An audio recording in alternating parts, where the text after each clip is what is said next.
Evil. We hear the term thrown around a lot. In the political sphere, how can you tell something is evil? I think essentially it comes down to watch that which, keep an eye on that which attacks things that are good and noble and work, things that are functional, things that historically have proven beneficial for large numbers of people. So you can think about, I just saw an article in the New York Times questioning the Constitution, and maybe that's what's making America such a horrible place to live. So the Constitution, they will attack the U.S. Constitution. They will hone in on that. There's heat-seeking missiles. The heat-seeking missiles track anything that leaves a heat signature. They're like truth-seeking missiles. Anything that emits truth, emits goodness, beauty, right? They will attack that. That's what they go for. Another thing they'll attack is the idea of color blindness. Now, color blindness obviously has some limitations, but obviously I think it's so beneficial for society. The good outweighs some of its downsides. So they attack color blindness, and of course they attack capitalism, free markets. They hone in on those things which work and work very well. And the typical way they do this is, first they attack the imperfections in things, because when we say something's good and noble, we don't think it's perfect. We know the US Constitution isn't perfect. We know that capitalism, free markets aren't perfect. We know there's downsides to color blindness, right? People can hide in color blindness some of their bigotry. I don't think that happens nearly as often as the far left says, but there are some downsides to color blindness. But overall, we know when we say it, we know these are overall good things.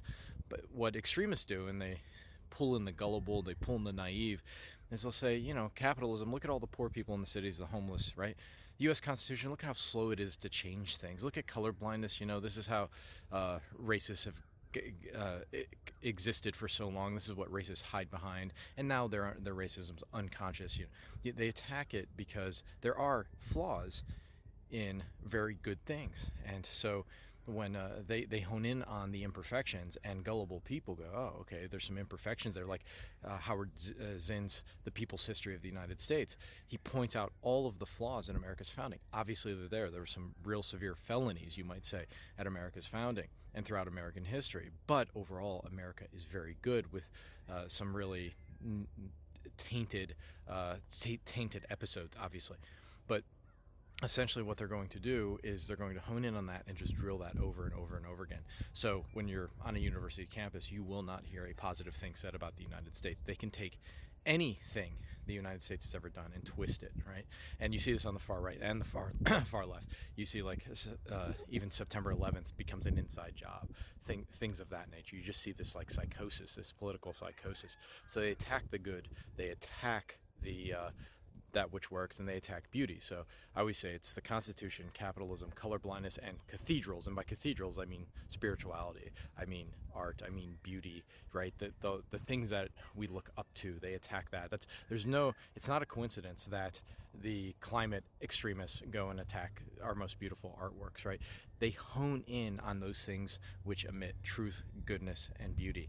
And essentially, in the end, what they do, and this is the most diabolical part of it, is as they're attacking the good, they start to really promote evil. And you could think of it as taking the devil, putting the devil in heaven, taking God and putting God in hell. So now you've completely inverted reality. And that's why sometimes when things are, you look around America, you look around Europe, and you think things feel really unstable.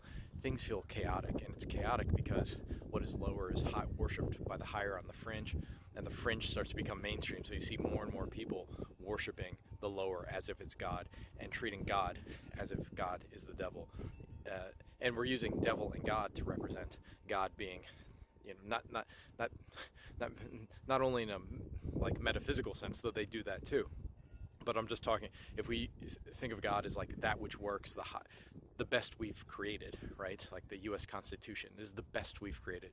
Capitalism is the best economic system we've created, right?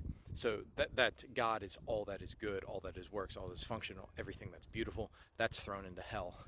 And then everything from hell, the devil, would be, socialism, some form of authoritarianism. It could be racial consciousness, which you see very rampant on the left, the woke progressive left, and that's put into heaven, and people genuflect to that. That's what they kneel before. So they attack the imperfections, and then they completely flip reality, and that's why the world feels so crazy, so chaotic, and doesn't doesn't give one hope for the future, or optimism for the future in America. But, here's the thing, what we must do. We must stand up for truth and beauty and goodness and principles and standards and so forth, right? And, art used to be, the role of art was to, on the perimeter of society, on the fringe, is to kind of inject some of those lower ideas in, some of that chaos in. That's healthy, right? Madonna was truly subversive back in the day. But when the lower becomes the higher throughout society, there's nothing to push against, right? Like the Saturday Evening Post back in the 1950s or whatever, you could push against that because it was a little too kind of, you could say conservative, prudent, and you needed some injection of rock and roll and punk and things like that, and you wanted that, But now the punk, the whole abnormal way of living has become the standard. So that's why it feels, when you're conservative and you're pushing traditional values, you feel like you're punk rock. You feel like you're the outsider now. As fun as that is to reassert something like conservatism, and conservatism's hip and cool and funny, that's a bad sign for society, because you want the conservative ethos in a good society, which has like the U.S. Constitution and capitalism.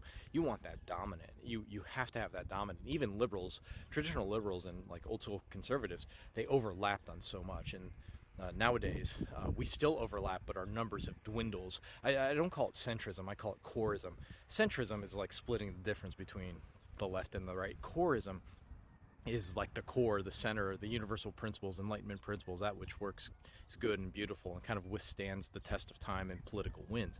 So, I call this coreism, and the chorus in society, Koreans, whatever you want to call them, we are dwindling in number, but we need to push back, right? We need to push back against this and demand a return to that which works, a re-establishment of putting things in their proper place, putting that which is good high and that which is low low, to start to fix this and turn this around. And then by so doing, you're going to have artists that represent the highest good, and you absolutely need that. You need the Michelangelos and things like that symbolize the good on high. But then you also need the punk rock. You need some of those people that are on the fringe, on the outside. They have a role too, right? And that's a good society. That's why the 80s and 90s feel so, if you were born then, why they're so awesome, because you had the good in its place and you had the fringe in its place. And not every aspect of the fringe, of course. There's the radical right fringe and all, like anarchists, leftists on the left fringe. But there's also artists on the fringe, and they need to be there, and they need to attack the good and the beautiful in a way. Well, it's weird because like artists in the 80s, even some punk rockers I know, like they recognize the greatness of America, but they knew there was something just a little too kind of stultifying around America, and it was fun to watch the Beastie Boys or something, right? Like they weren't anarchists or anything, but they were not completely anarchist, but they injected into society a little bit of that fun. It makes America America, right? To have a little bit of that badass spirit, we need that. But when the badass becomes dominant, when the radical becomes dominant, and I don't want to equate too much like the badass with the political radical, but they're somewhat related. But what you see in the woke movement, it starts to become Maoism. It starts to become Jacobinism. It's exactly what you don't want in a functioning, healthy society. So the thing I wanted to say is, like, what is evil? Evil is that which puts the lower in the higher and the higher in the lower. And you can always start to spot evil. The far left and the far right, they will bring back racial consciousness. They'll start talking about socialism and communism, right? And they will denigrate the U.S. Constitution. They will call for replacement, new forms of government, a return to like theocratic norms, things like that. Not the wisdom of having more spirituality, more kind of the fundamental ideas of religion throughout society, Judeo-Christian values, to kind of permeate organically throughout society. I'm all for pushing that, promoting that, but you'll start to see them calling for more theocratic norms on the right, theocratic forms of government on the right, and on the left, what you'll see is, what Godside calls suicidal empathy, right?